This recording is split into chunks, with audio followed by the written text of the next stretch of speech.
Hey, what's going on, everybody? Welcome back to the channel. My name is Jacob Restituto, and I have the absolute pleasure of having Immasoul here on the channel. It is a pleasure to chat with you. Thank you so much, all the way from Mexico City at the moment, for taking the time to chat on the channel. Yes, of course. Hi, how are you? Thank you for inviting me. Oh, it's my It's a, pleasure. It's my pleasure. yeah, it's obviously nice to be here and speak about my music and everything that's going on. So I appreciate it. My pleasure. So I also had the pleasure of seeing you perform live. So I'd seen your music and heard about your music a couple months ago, actually, when we did that Budweiser NFT drop with VaynerMedia. And I heard about your music, heard about your stuff, and then met Mike Boyd through it. And then I had actually gone to VCon, and then I saw that you were performing, and I saw your performance, and I wanted to say, first of all, congratulations, because it was phenomenal. And second of all, I would love to chat about that, chat out your music. But um, tell me about that performance. Let's talk about that. So VCon was a conference hosted by Gary Vaynerchuk, and you Mhm. were one of the performers that got to perform. So let's hear about that. Yeah, so I guess maybe like in January or something, I was talking to Mike around about the NFT drop that Paul Weiser was going to do. And they really wanted to include global artists representing their different backgrounds and stuff. I kind of felt cool that they were involving Latino artists in the drop and that both of the Latino artists that were in the drop were women. Because normally in Latin America in general, in our genre, which is like more urban and stuff, it's always mostly men. Like normally, it's rare to have um, to have the woman take the center stage. So I kind of felt really good about that. And for me to go from Mexico and being able to perform in such a big I will say that it's really iconic because it's the first like big NFT event with Gary Vee himself being involved. So the show, even though it was really short, it kind of gave me like enough to try to do like this mashup of my music and try to make the best most of it.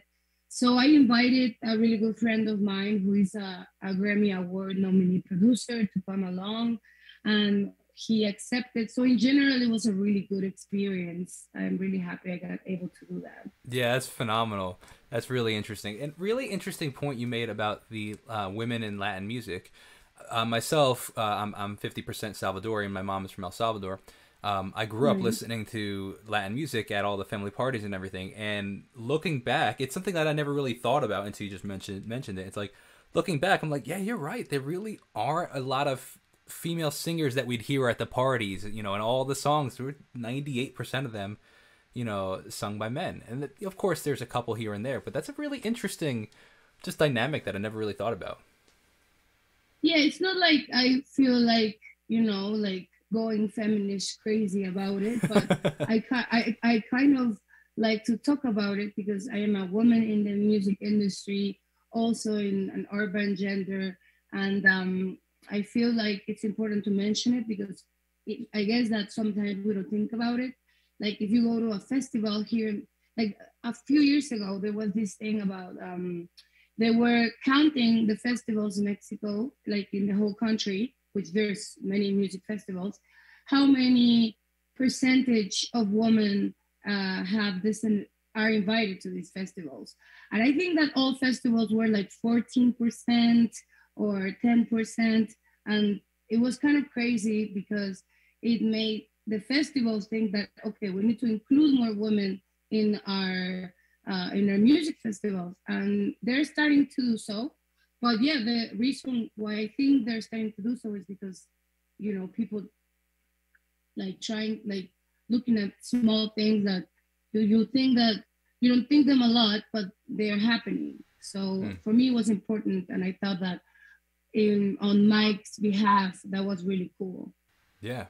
That's really interesting. It's a really interesting point that you brought up, and that's actually a really cool thing that you're carrying. Like you said, you're not going into the extreme about it, but what you do feel passionate about.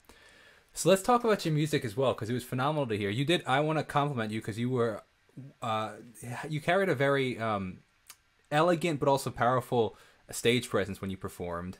And I Thank admired you. that. I think that you were super confident in what you were doing.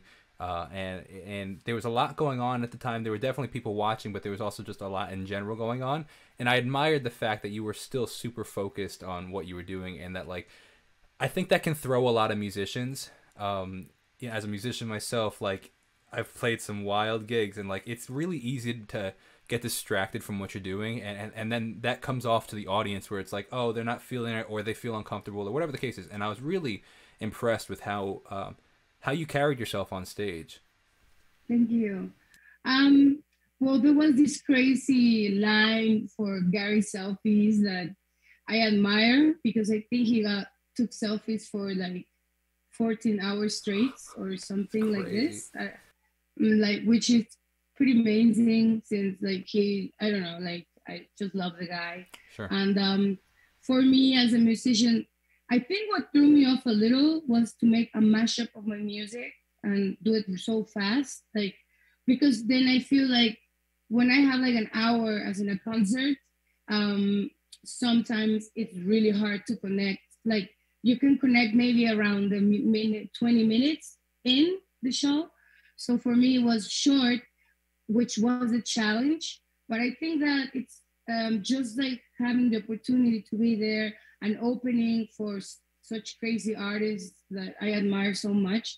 I was I went out really focused on Mm. the task that I have to do. And even though music is something I really enjoy, and of course I enjoy it, I'm very disciplined and in trying to do the task as how it was asked for me to do. And also, um, I don't know, I felt like I could see some people in the audience like trying to understand. Also, I know that my music's in Spanish, and most people were speaking in like English speakers. So I saw a lot of people interested, but also there was a lot going on. But yeah, it was. I had good time. Like for me, it was just get out there, do what you were asked to do, what you were here invited for, and yeah, have fun. And I did. Yeah, I mean, it looked like you had fun, and oh, I lost your connection really quickly. I'm really sorry about No, that. you're all good. No worries. I think there was someone calling me. I don't know what happened. Not a problem at all. So we'll pick it up from right from there. So I really admire that, and it sounds like you have a really strong work ethic with what you're doing, which I also admire, because I feel like musicians, and this is like my life dilemma essentially, is like we as musicians get wrapped up in this whole group of musicians where it's like people say it's so hard to make it in the industry, which it definitely is. I would definitely say it's, you have to put your work in. But like I think that we get wrapped up with the people that play the guitar, and as soon as you like touch an instrument, now you're a musician. And we get wrapped up in this huge thing where like as an artist, I wouldn't say I'm like an architect just because I drew a picture of a house, you know what I mean? And Yeah, yeah. and it's really interesting. But like I admire the people like you, where we have this work ethic where it's like, no, this is we love it. Yes, we're grateful that we get to do it, but it's also our job, and we're gonna put the work in to actually get to where we want to go. And I think that really you can see the result of that in people's work. Yeah, I think that it's been like for me, it's been like very about trying to be as I guess like I started just dreaming about doing music, and like when I was doing music, then I started putting my music out there. But then it wasn't always very professional, right? Because it not everything that comes from the heart it's always so professional. Mm. Because I didn't realize that all the opportunity I was dreaming about it, but I didn't see all the opportunities that were coming for me in the future. As in, okay, now I can now this is gonna be not only me as an artist, but also me as a businesswoman, and this is me in the industry, as in as really doing things in a professional way. It all I think it's been really fast. It's some not so fast because it goes faster for other people. I try not to compare a lot, I hear but that. but then sometimes it's hard as a Sure, musician not comparing other people's journeys. sure. But yeah, I try to do us do it as in the most giving way, like everything of me, like a lot of discipline, and like really going the extra mile, I guess, because then it's such a hard industry. Like if you don't go the extra mile, I don't know, there's just so many good people out there. Like you have to go the extra mile if you want to make kind of like the difference and be recognized as in a certain level. I don't know, like I'm still figuring out, but yeah, I'm trying to be like look at it as in a focus, as in a business too, and also as an artist, which is not easy, but yeah. Absolutely. I totally relate to that. And I want to comment on two things that you mentioned. You mentioned one, working harder than everybody else, you know, and there's a quote that I heard. I don't remember who said it. It might have honestly even been Gary Vee who said it. I don't remember off the top of my head, but it was, if you want to live, or if you want a 1% kind of life where you know, you live in the 1% or you have the 1% that of things, whether that be in the 1% of the music industry, whatever the case is, right? You have to work harder than 99% of the people. And it's just a really interesting perspective. Like if you want what you say you want, then you're gonna have to work for it. Yeah, yeah. You really need to like put it all out there. Like I cannot see. Um, that's why sometimes when they criticize musicians and stuff like this, for me it throws me off a little because then I know that they're even if I don't love what they're doing or I'm not connecting with their music, because music is very personal, you can like it or not, and not everyone's gonna love you. I think that they're probably working a lot. So I feel like there, as in everything, not only music, you definitely have to put a lot of work in anything that you want to see great results, right? Absolutely. That's a great point for anything in life, whether it be, you know, having great relationships with people, having a great, you know, like physique at the gym, like anything takes hard work.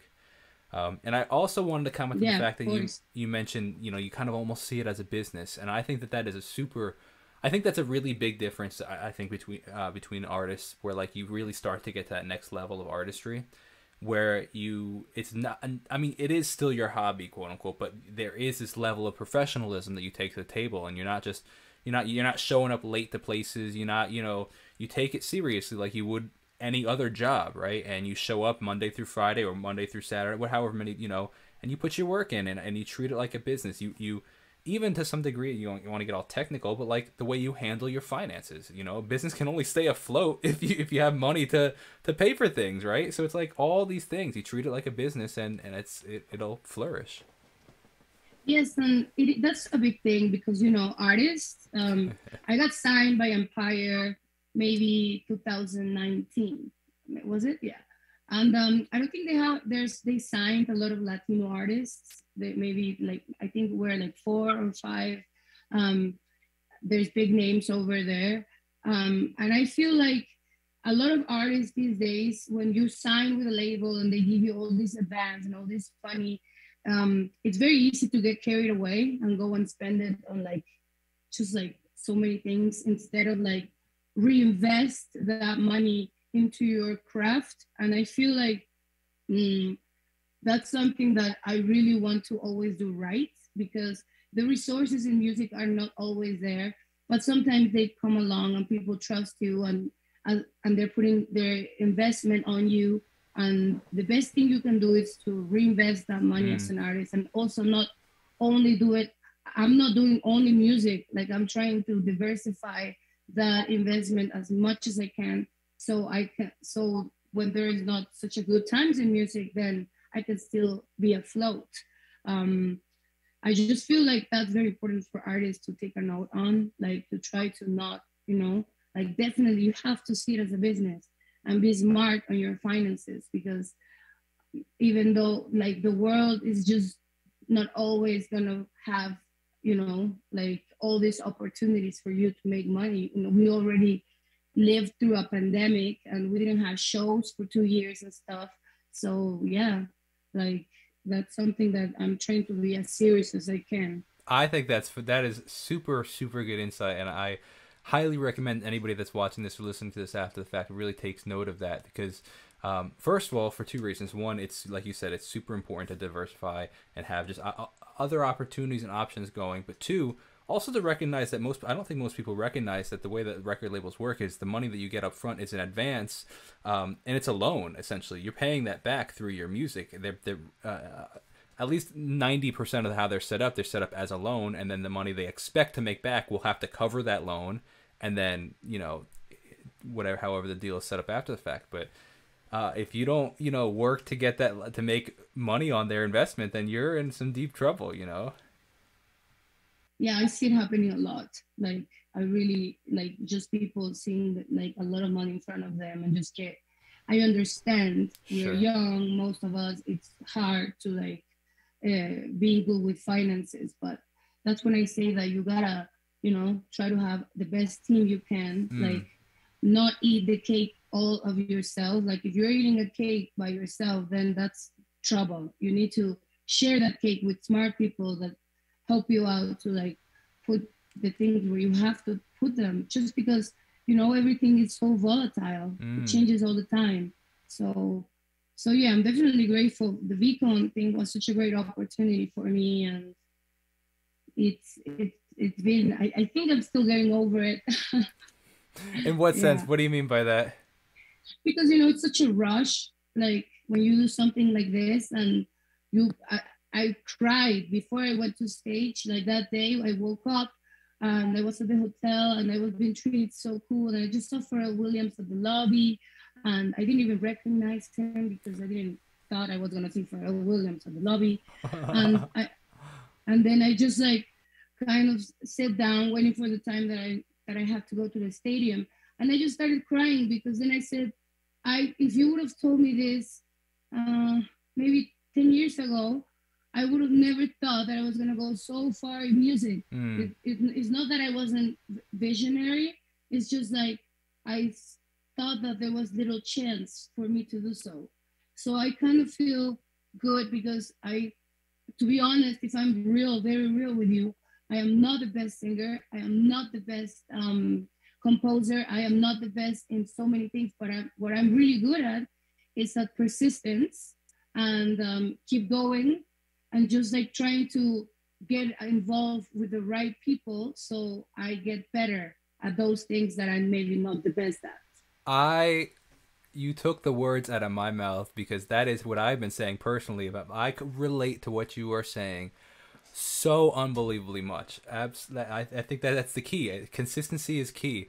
Hard work pays off, because I've said that about myself as a musician for years. Like, I'm not the best singer, I'm not the best writer, there's so many more talented people out there, but talent is only a portion of the equation. I think that hard work and consistency and meeting the right people and being open to opportunity, like, you could be the best singer in the world, but like if you're not open to the right opportunities, or not putting yourself out there, or if you're inconsistent, I don't know if the opportunities would come. And I relate to what you were saying so much, and I really hope people are hearing that you don't have to. Well, I also want to say that you are a phenomenal singer, but I do relate to what you were saying. And if people are listening, because like I always want to encourage other artists, because when I first started, people told me it's impossible to do anything in the music industry, and now it's my full-time career, and I want to speak out and say, like, hey, as long as you're willing to put in the work and be super patient, because I've made no money for a long time, something is possible. You know what I mean? And I really want other artists and people watching this to hear that you don't have to necessarily be the best, but if you're willing to be patient for your time and put in the work, that something will come of it. Yes, and definitely find your voice, as in start appreciating yourself as how you are. Because the voice, even if you train your vocals so hard, it will get to a point that that's your voice. You got to start, like at the beginning, it was for me to be so hard to say, oh, is that how I sound? No, I would be like so frustrated. And I think that you have to be very decisive, because I know a lot of great composers, amazing singers, that it takes a lot for them to say, okay, it's ready, it has to go out. No, you have to be able to choose and to say it's enough, then you can work on this song for a year, or you can take it out because it's pretty good already. And definitely, I think the key now, I'm starting to see it. I'm not really sure, because I'm still on my journey. It will probably my whole life, but I think it's very important to know how to direct your craft as an artist, like how you want to be represented, how you want to be seen, and definitely try to be as honest as possible. So you don't have to be creating this. If you want to do it, that's fine. If it's fun for you to create this kind of like, you know how they say that it's like your it's like another part of you, as in sometimes they reinvent themselves as in being something that they're not, that you not are not, that you know, like you have to like kind of lie because you are such a different person of how you are portrayed as an artist. It's cool if you're really into, you know, like playing the game of being like, you know, I'm gonna be this person tonight because it's fun, but I'm such a different person. But I think in the long run, it's really tiring to not be yourself.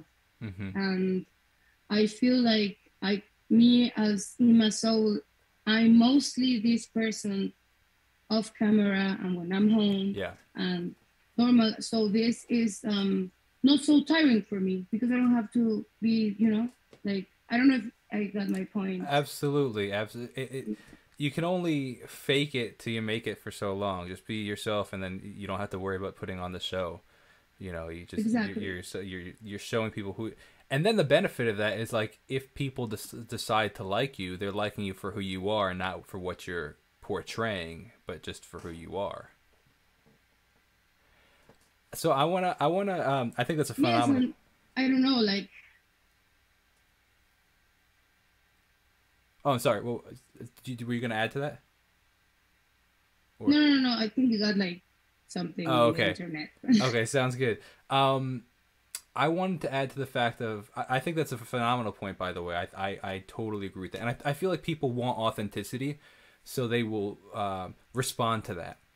But I want to make I have a question for you regarding you mentioned being decisive and releasing, knowing when to release music. In your personal opinion, if you had to choose between putting out 12 really good songs, like phenomenal songs, or 100 pretty good songs, which would you choose? If you had the creative juices to do one or the other, which route would you go?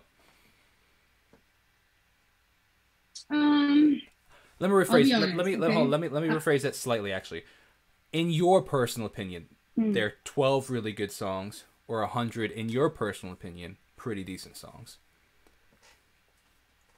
Um, because of the way the music is being consumed today, I will always say try to put your work out there. Like, don't try to make a song that it's a Pulitzer song because you don't know, the audience is changing so much, and you know, like even editorial picks are so random sometimes. Like, if you are just putting 12 songs that are amazing, like I'm really obsessed with body of works. Like, I want to do an album. I want to do all this because I'm a musician at heart, and it's a dream of mine since I'm a kid.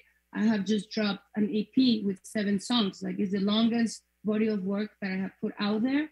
I really want to do one that is 20, 23, but it's just like, first of all, it's super expensive if you want to do it like really well, like to put such a body of work. And in the other way, if you're starting as an artist, the best thing you can do right now is try to drop music as often as you can, so people, you know how everything ends up, so like people, everything's so quick right now.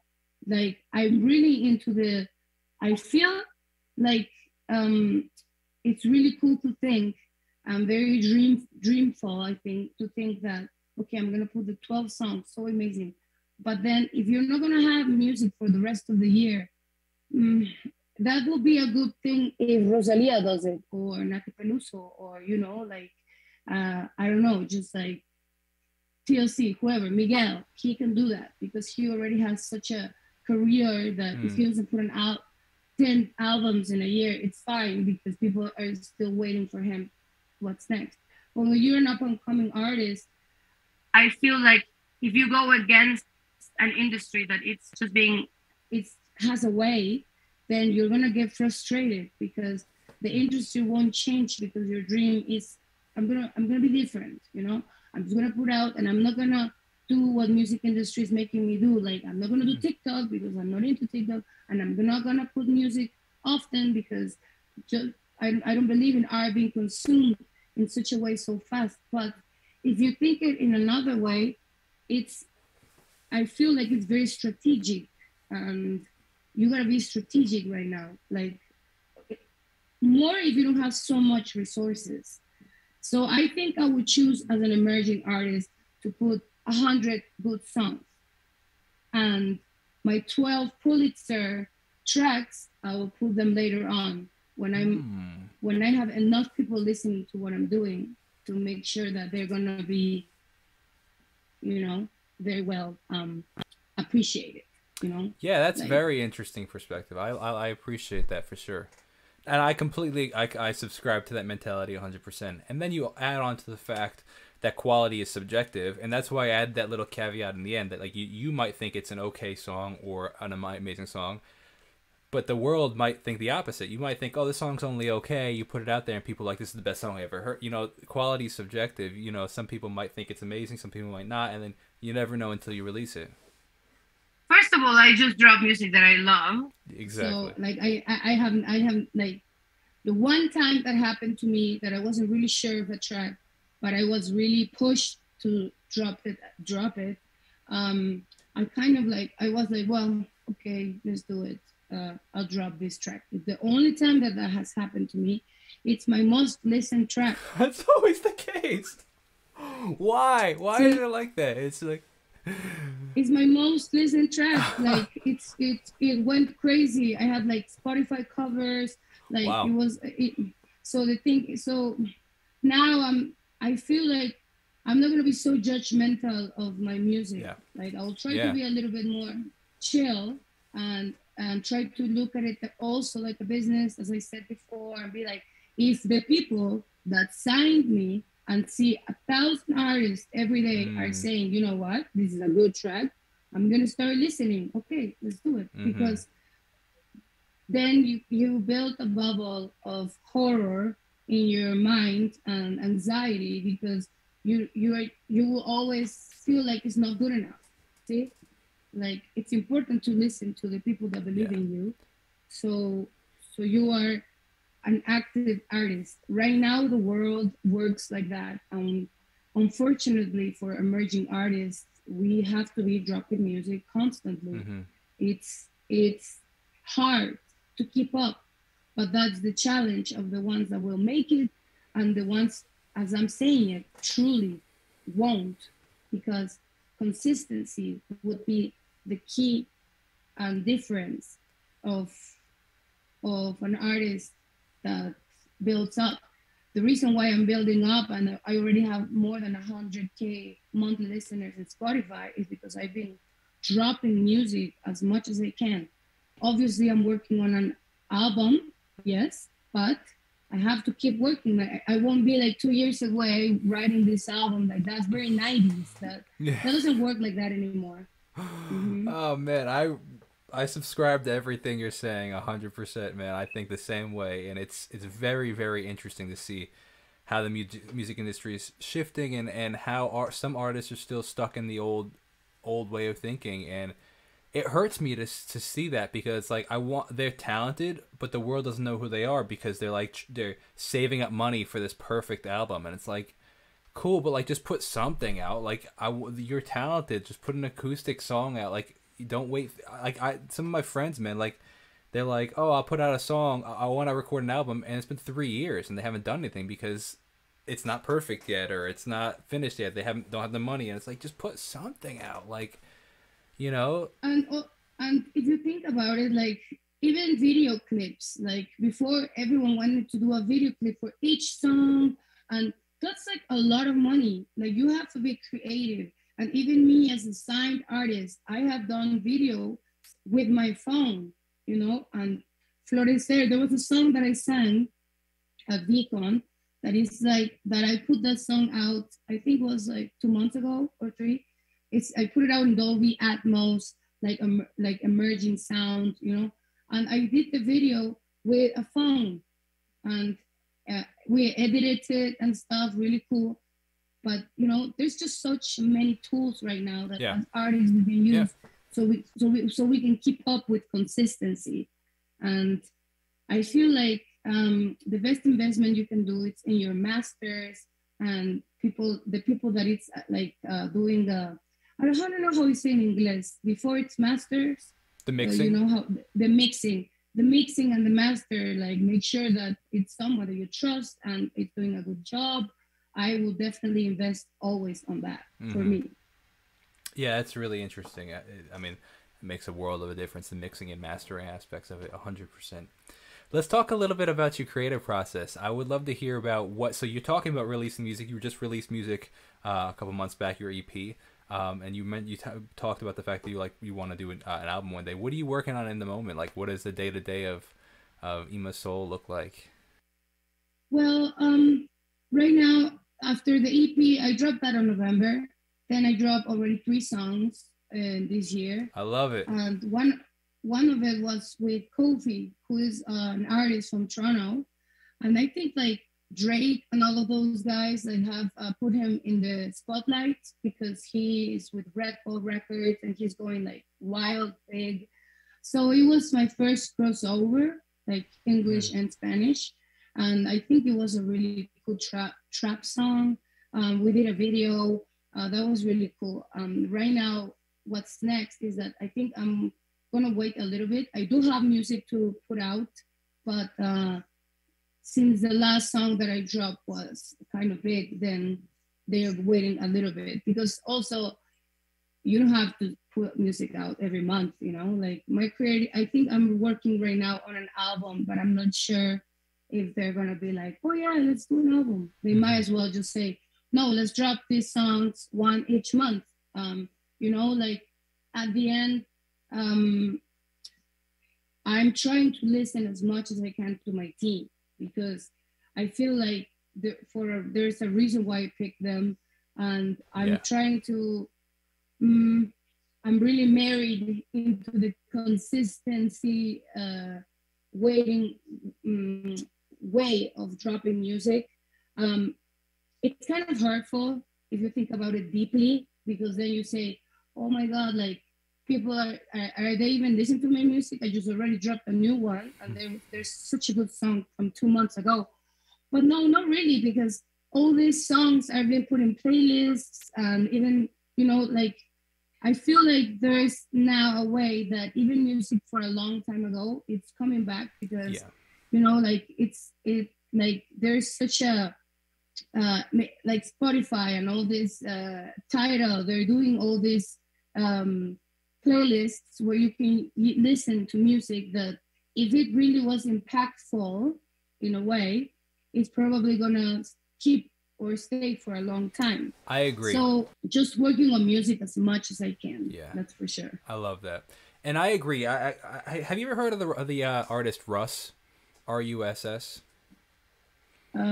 Maybe He's an artist from Atlanta, Georgia, in the U.S. and he's doing phenomenal. Like he's like he just sold out like a couple like Radio City Music Hall in New York. Like he's doing phenomenal. Point being though is he subscribed to a song a week mentality, and he has like 400 songs out there. But what's really interesting, and I've always like noticed, is like that same mentality of like what you were just saying, like because I try to release as much music as I can as well, and I'm trying to say like am I just putting like is it just being forgotten about to some degree? Like you put so much stuff out there, like or like you said, is it like cool? I heard it once and then they move on, kind of thing. But even it's interesting when you put yourself in other people's shoes, in the sense of like I think we so often get caught as in our own musician's head, that if we get out of the musician's head and become a fan of somebody else for a second, and it's like, hold on, I've never said I'm a fan of Russ, right? So I've never been like, oh man, he's releasing too much music. I wish he'd stop, Or even if I don't love the new song, there was six songs back I loved it, and I'll like whenever if it's even if he releases say 50 songs, if 7 of them hit for me, then I'll go back and listen to those 7 songs. I don't have to like every single song, but if there's 7 that really hit, and then there's a different 7 for now, that there might be a different 7 for you, and there might be a different 7 for this person, and it's just really interesting, you know. Like it's like being a fisherman and having one, line out there, or having 100 different fishing poles out there, and you never know which one's gonna catch and what it's gonna catch. Yes, and obviously, like as artists, I feel like there's already, I know it's overwhelming, but there's tons of way to build community, and as much as you can do, it's an effort. I think it's the most important because people want people that they can also relate. Yeah. And people want people that it's dropping music, but they know a little bit more. And I don't know, that's what I found beautiful about the whole VCon thing. It's such a passionate community. Like they're very passionate. And I feel like that's a way for me that I would be really stupid if I didn't, put myself out there and try to explore and engage with this community. Because if I already sang at VCon and I already did a drop of NFTs, I think that not having that as a starting platform for me in this community would be it will be unfortunate. Like for me, that's another community where I can share my music, and maybe not all of them will love it, but some of them will engage with it. I know TikTok is annoying because obviously for me it's annoying because I want to be obviously doing music all the time, but if you keep it honest and be yourself and just try to really like engage with it, it's not that bad. Like I've been doing it for a month straight, like intensely, and it's not the worst. Like, I have had worse stuff. That's true. Like, That's true for sure. And if it helps, it helps you get to do what you love in the end. You can it might, like you said, there's worse things that we could be doing. We could be working a 9 to 5 and hating it every day, working at an office, So exactly. Like I think I heard yesterday or the day before this musician that was talking about how their labels are making you be on TikTok and like pushing you. And for me, that's not my experience. Like with Empire, they're very more of like try to be yourself, which you can try to use these tools. Like they present it to you, but they don't in my experience, they're not forcing you to do anything. They're trying to help me out to put my music out there. So we have, again, not putting all the eggs in one basket, diversifying as an artist, it's important. So we gotta evolve with the times, even though the times sometimes pass really quickly. That's the only thing that will maintain a healthy career. Yeah. In the long run. Yeah. Mm-hmm. That's a phenomenal perspective. I really appreciate that. So I want to wrap it up in a minute with you. I really appreciate your time, but I know you have some other meetings you got to get to. Mm-hmm. I have one practical question for you, and then I have a question that I like to ask all my guests. The practical question is, you mentioned community. How are you practically, what are some things that you are doing currently to build that community and engage with that community? With the NFT one? Just in general, your community that you have, the Immasoul supporters, how are you engaging and growing that community?